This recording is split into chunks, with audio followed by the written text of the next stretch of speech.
நம்ம மொபைல்ல night mode use பண்ற மாதிரி சிங்கங்களும் நைட் மோடு யூஸ் பண்றது உங்களுக்கு தெரியுமா? அதாவது சிங்கங்கள் முக்காவாசி நேரம் நைட்டு தான் வேட்டையாடும்னு ஆராய்ச்சியில சொல்றாங்க. 2024 கிர் பகுதியில நடத்தப்பட்ட ஒரு ஆய்வுல ஏசியாட்டிக் லயன்ஸ் இரவில் பெரும்பாலும் சுறுசுறுப்பாக இருந்ததாகவும் பகல்ல அதிக நேரம் ஓய்வெடுப்பதாகவும் கண்டுபிடிக்கப்பட்டது.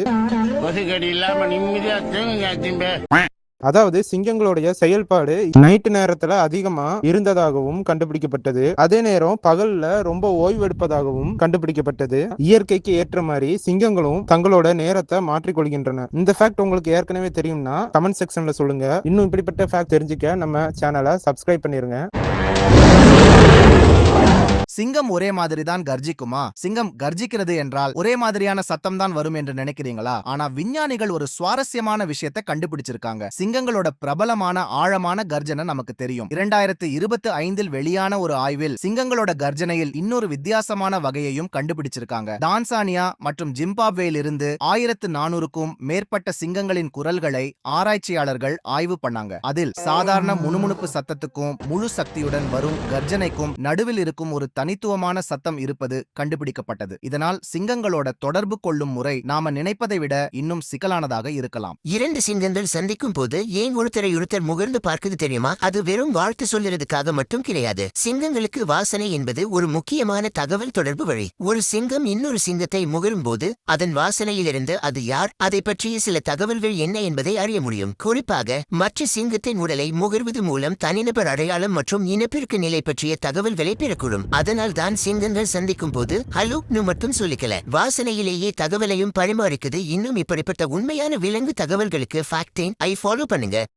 இந்தியாவில் சிங்கங்களின் எண்ணிக்கை 5 வருடத்தில் 32% அதிகரிச்சிருக்கு தெரியுமா? 2020 674 இருந்த ஆசிய சிங்கங்களின் எண்ணிக்கை 2025 891 உயர்ந்திருக்கு. இதை 2025 ஆண்டு நடத்தப்பட்ட சிங்கங்கள் கணக்கெடுப்பு உறுதி செய்திருக்கிறது. அது மட்டுமில்ல, சிங்கங்கள் முன்பு இருந்த பகுதிகளை தாண்டி புதிய பகுதிகளுக்கும் பரவி இருக்கின்றன. உதாரணமாக குஜராத்தில் இருக்கும் பர்டா வனவிலங்கு சரணாலயம் ஆசிய சிங்கங்களுக்கு புதிய வாழிடமாக உருவாகி வருகிறது. அதாவது இந்தியாவின் ஆசிய சிங்கங்களை பாதுகாக்கும் முயற்சிகள் நல்ல முன்னேற்றத்தை காட்டுகிறது. இன்னும் இப்படிப்பட்ட உண்மையான விலங்கு தகவல்களுக்கு ஃபேக்ட் ஐ ஃபாலோ பண்ணுங்க. சிங்கங்கள் ஏன் தனியா இல்லாம கூட்டமா வாழுது தெரியுமா? சிங்கங்கள் கூட்டமாக வாழ்வது வெறும் ஒன்றாக இருப்பதற்காக கிடையாது. ஒரு கூட்டத்தில் இருக்கும் சிங்கங்கள் சேர்ந்து தங்களுடைய வாழும் பகுதியை பாதுகாக்க முடியும். அது மட்டுமில்ல, குட்டிகளை பாதுகாப்பதிலும் கூட்டம் முக்கியமானது. வேட்டையாடும் போதும் சில சூழ்நிலைகளில் பல சிங்கங்கள் சேர்ந்து இரையை எதிர்கொள்வது உதவியாக இருக்கும். அதனால்தான் சிங்கத்தின் வாழ்க்கையில் கூட்டம் என்பது பாதுகாப்பு, குட்டிகள், வேட்டை மூன்றுக்கும் முக்கியம். இதுதான் சிங்கங்களை மற்ற பல பெரிய பூனைகளிடமிருந்து வேறுபடுத்தும் ஒரு முக்கியமான விஷயம்.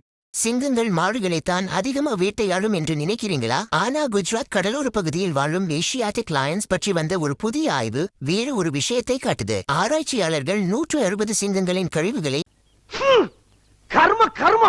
என்ன இப்படி நாறுது ஆய்வு செய்தாங்க. அதில் சிங்கங்கள் சாப்பிடும் உணவின் சுமார் 64 விழுக்காடு வைல்ட் பிரே இருந்தும் 31 விழுக்காடு டொமெஸ்டிக் அனிமல்ஸ் இருந்தும் வந்தது. இன்னும் ஆச்சரியம் என்னன்னா, சாப்பிட்ட மொத்த இறைச்சியின் இடையில் 70 விழுக்காடு வைல்ட் பிரே இருந்துதான் வந்தது. அதையும் நீல்காய் எனப்படும் காட்டுமாடு மட்டும் சுமார் 51 விழுக்காடு பயோமஸ் ஐ கொடுத்தது. அதாவது இந்த கடலோர சிங்கங்கள் மாடுகளை மட்டுமே நம்பி வாழவில்லை, இயற்கையான இரைகள் கிடைத்தால் அவற்றையே அதிகமாக பயன்படுத்துகின்றன. இன்னும் இப்படிப்பட்ட உண்மையான விலங்கு தகவல்களுக்கு ஃபேக்ட் ஃபாலோ பண்ணுங்க.